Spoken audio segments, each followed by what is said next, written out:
Hey there, storytellers. I'm Lorna Faith, and welcome to the Create a Story You Love YouTube channel. This is part 4 of a video series to help you prepare for NaNoWriMo. Today's topic is how to motivate yourself to write and finish your novel. So if you've ever found yourself feeling uninspired or unmotivated to write, if you are right now staring at the blank page and wondering if you should even finish this novel, if that's you, you're not alone. All writers feel a little intimidation coming to the blank page. And the truth is, writing is not as easy as it looks. Sometimes we really need to search to find what motivates and inspires us to write. And every writer is motivated slightly differently. This is the wonderful thing about being unique as human beings. Exploring what motivates you and what makes you want to create that thing that you want to have created is a wonderful thing to be working on throughout your life. Some writers are motivated by external things like how many pages are left in the book, and keeping track of how many pages they write per day, per week, per month. Or some writers are motivated by keeping track of a daily word count, or how much I did that hour, or in that day, or in that week. What percentage of this book am I done? Just even having a rough estimate can often be very motivating for a lot of writers. I record my start and my end word count at the beginning of each writing session. So my starting word count and my ending. And then if I have, another time block when I can write again in the day, then I will just begin on that last word count, and then, I'll have a different number when I get to the end of that time block. This can be something that works well to motivate you to write. You can see the numbers gradually going up, right? And that's, that can be encouraging. Some writers are motivated by an external deadline to help them to be productive. And this is where writing groups or having someone to cheer you on in your own family, or even a friend to cheer you on, this can be very helpful. Some writers are motivated by external consequences. For example, maybe you have someone that you are accountable to, maybe a friend, someone in your family, where you're accountable to with your writing goals. And if you say you don't meet your writing word count for the day, that you have to email them and tell them that you didn't meet your goal. And maybe the agreement was that they couldn't be easy on you, that they needed to reply and tell you, well, because you didn't meet your writing goal today, you can't have your favorite snack, or you can't watch that favorite show or movie, or you can't do that fun thing that you always like to do after you've finished your day. So, some writers are motivated by external consequences like that. And so those are all great motivations to write. But what if for you, the lack of inspiration or motivation to write goes much deeper? This was definitely my situation when I first started writing, because mine went deeper, and it started actually when I was in grade school. And I had a teacher that told me that my writing was like chicken scratchings, and since that, for 20 years, sadly, I felt like, well, my writing just isn't good enough, and it just won't measure up. And so this was part of the reason why I always felt like I was a fraud, that the blank screen always frightened me, scared me, because I thought, well, maybe it's not worth it anyway because my writing isn't good, right? And so the reason that you lack inspiration, goes deeper. I just wanted to share some thoughts on that with you. So how can you get motivated to write again? Well, the truth about any writing is that it isn't all rainbows and lollipops, which you already know. And there are days when you're going to feel like writing is a bit like going, pulling teeth. And, that you're scared that everything that you write will be terrible. And I get it. I really do.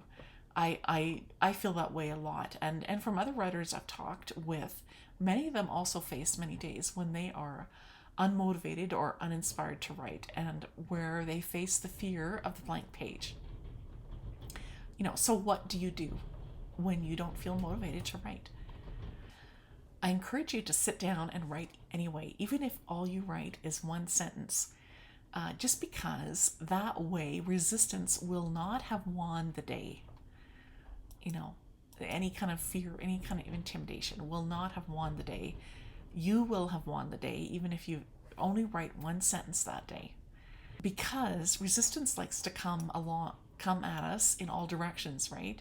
You might be hearing the voice of self-doubt and fear that says, this book is going to be no good, nobody will want to read it. Why should I even bother to write it anymore? Why should I bother? And if those thoughts are rushing through your mind, trying to sap every last morsel of creativity, don't listen. Those thoughts that are coming into your head are only trying to stop you in your tracks. This is resistance is really what it is, and it's sent to stop you from doing the work that you were meant to do as a writer. Stephen Pressfield, in his book The War of Art, talks about that, how fear is good, and that, like self-doubt, fear is an indicator because fear tells us what we have to do. And essentially that the more scared we are of a work or calling, the more sure we can be that we have to do it. I've experienced this resistance myself, and here's a little something I've learned about getting rid of self-doubt and motivating yourself to write. This is something I've shared in my own. I've shared a little bit more of my own journey in my book for writers titled "Finish Your Book," and I'll link to it below in the description. So much like I shared before, I've struggled with feeling good enough to be a writer for years, and that started in my childhood, and it actually stopped me in my tracks for 20 years. It wasn't until I began homeschooling my own children and teaching them how to write stories that the spark for writing came back. And this time it came back stronger than ever, and I simply couldn't let it go. But I needed to learn to be kind to myself in the creativity process in order to find that freedom as a writer. And, this is something that is a constant learning and growth process for me. It's a daily practice to tell myself that you can do this, that it doesn't have to be perfect. Go ahead and write this whole book imperfectly. It doesn't matter that it's not perfect. Simply share the story of your heart. And I kind of learned this when I read Dr. Brené Brown's book, The Gifts of Imperfection, where she talks about, encourages us to be more loving and compassionate with ourselves, and to begin to embrace our imperfections, to find our truest gifts, which are courage, compassion, and connection. So this has been an ongoing process for me, a learning to embrace imperfection, because that doesn't come naturally to me. But I find that when I have those kinds of heart-to-heart talks with myself, it frees me up on the inside to embrace the story inside of me that's longing to come out onto the page. Every writer seems to deal with self-doubt in their own way. And to push past resistance, some writers, give themselves a pep talk, some go for a walk, others find inspiration in books or podcasts. However, the common theme in dealing with self-doubt is that successful writers are empowering themselves through valuing themselves and the creativity that's inside of them. And I've noticed that they are choosing to believe they are worthy of their writing dreams. They are choosing to embrace vulnerability and are courageous enough to get to the root of their fears and work through them, giving themselves the grace to learn and to grow. I feel like exploring our fears and changing our self-talk are really two critical steps in overcoming perfectionism, which is something I've needed to learn. And, it turns out that deciding to dig deeper into our fears, no matter how messy, and choosing to speak positively about ourselves is how we begin to embrace self-compassion and therefore push past perfectionism. Lessons that I've learned is that speaking about those things that we do imperfectly in a caring and honest way without shame and fear help us engage the world from a place of authenticity. Being slow to judge ourselves and others gives us the courage and compassion to treat ourselves as worthy of our creativity and our writing dreams. So, really, choosing authenticity and self compassion helps us as storytellers to live our own truth and see greater possibilities in our own potential. In this new place of accepting ourselves and our mistakes, we have a new capacity and freedom to begin to charge up and level up in our writing practice every day. So, when you're feeling all sorts of insecurity or intimidation or fear around your writing, I want to encourage you to first practice self-kindness and let any go of any judgments you have against yourself or your creativity, or and even forgiving yourself from any mistakes in the past. And then number two, with a new and fresh mindset and a clean slate, choose to conquer resistance, choose to slay that giant of fear. Because the truth is, as much as writing and creativity is a chore and hard work, and it can be, there's also the wonder of it and the uncharted territory that is so exciting to each of us as writers. We're kind of like explorers, of old, gleaning new insights and discovering deep treasures hidden inside our imaginations. It's really a beautiful thing being a storyteller. Writing is really an amazing gift that truly has unlimited potential as to where it can take you and your readers as you let go and let your imagination take over. Elizabeth Gilbert kind of speaks to this when she says, creativity is a crushing chore and a glorious mystery. The work wants to be made, and it wants to be made through you. So when you're feeling uninspired, remind yourself of the work that wants to be made through you. Remind yourself of the reasons you want to write this story. Remind yourself of your dream to be a writer and to write books to share with the world. Remind yourself of your unique gifts you've been given with the written word, and that there's a specific reason that you were given this gift. Remind yourself that resistance is coming at you so hard because, like Stephen Pressfield says, self-doubt and fear are indicators. The more scared you are of a work or calling, the more sure you can be that you have to do it. So do it and sit down and write today. It might seem tedious and boring, but remember that by practicing the discipline of writing and facing and overcoming resistance, with each step you are getting closer to finishing that book, and you're getting closer to those dreams that you've wanted for yourself.